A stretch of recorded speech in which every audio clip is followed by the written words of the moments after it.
आपल्या मुलामुलींसाठी आपण अनुरूप स्थळे शोधताय? आता आपला शोध येथे येऊन संपतो. आता आपली चिंता संपलेली आहे.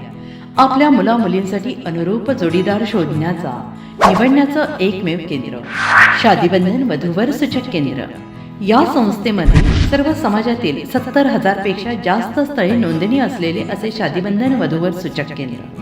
संपूर्ण महाराष्ट्रात आणि कर्नाटकात प्रसिद्ध असलेले एकमेव वधूवर सूचक केंद्र म्हणजे शादीबंधन वधूवर सूचक केंद्र, ज्यांच्याकडे आहे सर्व समाजातील सर्व जाती आणि पोटजातीतील 70,000 पेक्षा जास्त स्थळांची नोंदणी. आपल्या इच्छेप्रमाणे वर्गवारी करून अनुरूप स्थळे निवडण्याची सुविधा.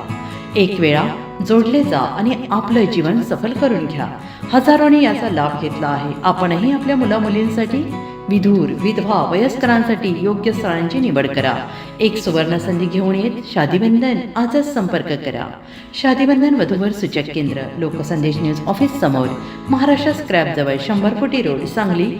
पिनकोड 416416. Customer care number 9922864545. आमच्या वेबसाईटवर स्थळे पहा. आमची वेबसाईट आहे www.shadibandhan.in.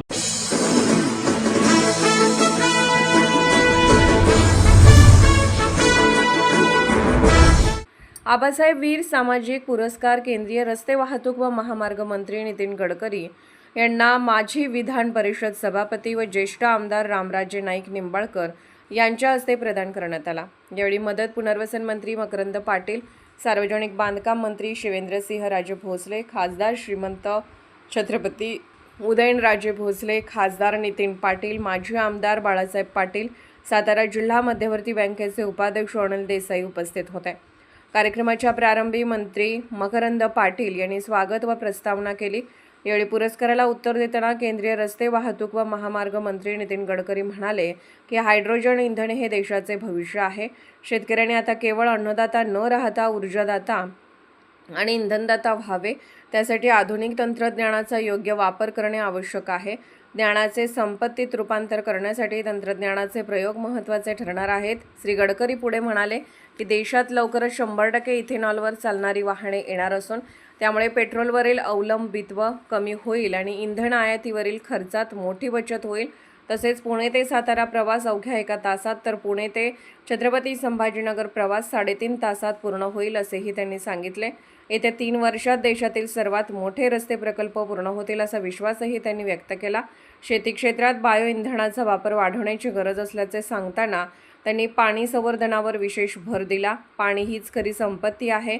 जलसंधारणावर लक्ष दिल्यास शेतीचा विकास होऊन ती अधिक फायदेशीर ठरेल असा विश्वासही केंद्रीय मंत्री श्री गडकरी यांनी व्यक्त केला. बायो इंधनाचा पर्याय सर्वांनी स्वीकारावा. लवकरच विमान वाहतूक क्षेत्रात बायो इंधनाचा वापर सुरू होईल. यामुळे भारत इंधन आयात करणारा नाही तर इंधन निर्यात करणारा देश होईल.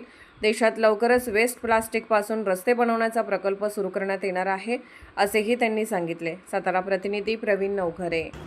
अशाच विशेष घडामोडींसाठी आमच्या यूट्यूब चॅनलला सबस्क्राईब करा, फेसबुक पेजला लाईक करा आणि इन्स्टाला फॉलो करा.